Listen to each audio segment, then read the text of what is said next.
મહાત્મા ગાંધીનો પ્રવાસ કચ્છમાં યોજાયો અને ખાસા એવા 15 દિવસ સુધીનું એમનું રોકાણ હતું.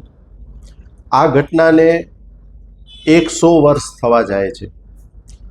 મહાત્મા ગાંધી કચ્છમાં પધાર્યા એની પાછળના કેટલીક પૂર્વ ભૂમિકાઓ છે. કચ્છના એ વખતના જે સ્વાતંત્ર્ય ચળવળ સાથે જોડાયેલા અગ્રણીઓ હતા, કાંતિપ્રસાદ અંતાણી સહિતના બધા આગેવાનો, એમણે મુંબઈ જઈને ગાંધીજીને વિનંતી કરેલી કે કચ્છ આવો. એ ઉપરાંત મુંબઈમાં આપણા જે કચ્છી આગેવાનો હતા અને આ અસહકાર ચળવળ સાથે અને બીજી ચળવળો સાથે જોડાયેલા હતા, એમણે પણ વારંવાર ગાંધીજીને આવવા માટે નિમંત્રિત કર્યા હતા. આ ગાળો એવો છે ગાંધીજીનો કચ્છમાં આવવાનો કે ગાંધીજી 1915માં આફ્રિકાથી ભારત પાછા ફર્યા. 1921-22માં અસહકારની ચળવળ, બારડોલી સત્યાગ્રહ, આ બધા સત્યાગ્રહો થયા. એના પછી ગાંધીજી ભારતભરમાં છવાઈ ગયા હતા, એક અગ્રણી તરીકે, એક લોકનેતા તરીકે. અને ત્યારબાદ કચ્છમાં એમનું આગમન થયું.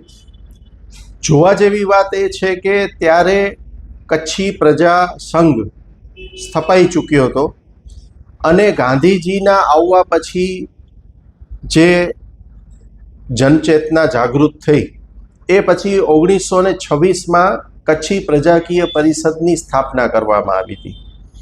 ગાંધીજીનો પ્રવાસ વ્યાપક હતો અને આપણને કહેતા આનંદ થાય કે એમની સાથે સરદાર વલ્લભભાઈ પટેલ, મહાદેવભાઈ દેસાઈ, દેવદાસ ગાંધી અને આવા બધા અગ્રણીઓ એમની સાથે હતા. ઇવન મુંબઈથી પત્રકારો પણ એમની સાથે જોડાયા હતા.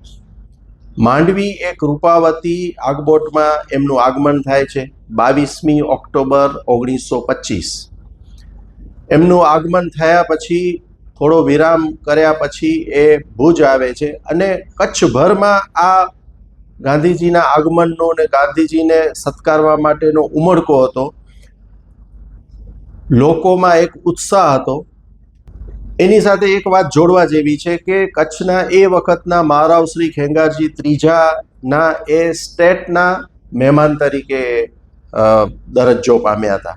એટલે બીજે દિવસે એમણે ભુજમાં સરહદબાગ ખાતે મહારાવશ્રી સાથે લગભગ 3 કલાક બેઠક કરી હતી અને જનહિતના બધા મુદ્દા ચર્ચ્યા હતા કે લોકોને કેવી કેવી મુશ્કેલી પડે છે.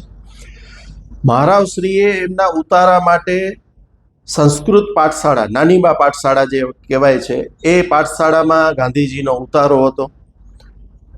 મહાદેવ નાકા બારે ગાંધીજીને સત્કારવા માટે બહુ મોટી જનમેદની ભેગી થઈ હતી. અને આમ ગાંધીજીના પ્રવાસના મુખ્ય 3 મુદ્દાઓ હતા. કચ્છમાં શા માટે ગાંધીજી આવ્યા? તો કચ્છને જોવા સમજવા તો આવ્યા જ હતા, પણ એની સાથે સાથે એમની પાસે ખાદી પ્રચારનો મુદ્દો હતો. એ વખતે એમણે આ અભિયાન છેડ્યું હતું ખાદી પ્રચારનો. અસ્પૃશ્યતા નિવારણનો મુદ્દો હતો અને એની સાથે દેશબંધુ દાસ એમના સ્મારક ફંડ માટેનું ધન એકત્ર કરવા માટે કચ્છીઓએ એમને વચન આપેલું અને એ વચન ને પાળવા માટે કચ્છીઓએ પૂરેપૂરો પ્રયત્ન કર્યો હતો. પણ ખેદ સાથે કહેવું પડે કે આ પ્રવાસમાં ગાંધીજીને ઘણા બધા કડવા અનુભવો પણ થયા. છૂતાછૂતનો અનુભવ. માંડવીમાં તો એક જનસભા રદ કરવી પડી. ભુજમાં પણ બહુ મોટો બખેડો નાગરવંડીમાં થયો હતો. બીજે દિવસે એમને માનપત્ર આપવામાં આવ્યું. ગામે ગામ એમને માનપત્ર આપવામાં આવ્યા. એક હવા એવી ફેલાઈ હતી કે કચ્છનો પૈસો કચ્છમાં. એ સંજોગોમાં જે ગાંધીજીને અપેક્ષા હતી કે દેશબંધુ દાસનું જે સ્મારક ફંડ છે એમાં સારું એવું ધન એકત્ર થશે, પણ માત્ર જોકે એ વખતની રકમ મોટી કહેવાય, 46,000 રૂપિયા કચ્છમાંથી એકત્ર થઈ શક્યા હતા.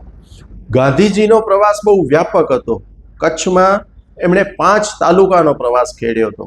ભુજ તાલુકો, અબડાસા તાલુકો, નખત્રાણા તાલુકો, માંડવી, મુન્દ્રા અને છેલ્લે અંજાર. અંજાર છેલ્લે રૂટમાં એટલે લીધું હતું કે એ કચ્છમાંથી તુણા બંદરેથી જામનગર જવા માટે રવાના થયા હતા. માંડવીની બ્રહ્મપુરીમાં, મુન્દ્રાની ભૂખી નદીમાં એમણે જાહેર સભાઓ કરી હતી. હકડે ઠઠ મેદની હતી. લોકો એમને જાણવા, સમજવા, માણવા માટે ખૂબ એકત્ર થયા હતા. પણ ગાંધીજીને દુઃખ એ વાતનું હતું કે કચ્છમાં અસ્પૃશ્યતાની લાગણી બહુ જ મોટી હતી. ઇવન અંજારમાં તો એમને માનપત્ર પણ ઉપરથી અડી ન જવાય ગાંધીજીને એ રીતે ફેંકીને આપવામાં આવ્યું હતું. આ બધી ઘટનાઓ ઇતિહાસના પાના ઉપર નોંધાયેલી છે. અને ઇતિહાસના પાના ઉપર નોંધાયેલી છે એટલું જ નહીં, પણ ગાંધીજી જેના તંત્રી હતા એ નવજીવનમાં પણ એમણે સિલસિલાવાર આ બધી હકીકતો પ્રગટ કરેલી છે એ વખતે 1925માં. અને એમણે બહુ દુઃખ વ્યક્ત કર્યું છે. જોકે કેટલાક રાજીપાના પ્રસંગો પણ કચ્છમાં બન્યા. દાખલા તરીકે માંડવીના દરિયા કિનારે, માંડવીની બાજુમાં કચ્છના પ્રસિદ્ધ વનસ્પતિ શાસ્ત્રી જયકૃષ્ણ ઇન્દ્રજીએ વૃક્ષ વાવો અને ઉછેરોની એક ચળવળ ઉપાડી હતી એ વખતે. અને જયકૃષ્ણ ઇન્દ્રજીથી બહુ ગાંધીજી પ્રભાવિત થયા હતા. અને ગાંધીજીએ માંડવી પાસે વૃક્ષારોપણ કરીને પૂરા 2 પાના નવજીવનમાં એ વાતને મમરાવીને લખ્યું છે. મુન્દ્રામાં એક મુસ્લિમ આગેવાન હતા, ઇબ્રાહિમ શેઠ. તેઓ અંત્યજ શાળા ચલાવતા હતા. આ અંત્યજ શાળાની પણ એમણે ખૂબ નોંધ લીધી છે અને પ્રશસ્તિ કરી છે.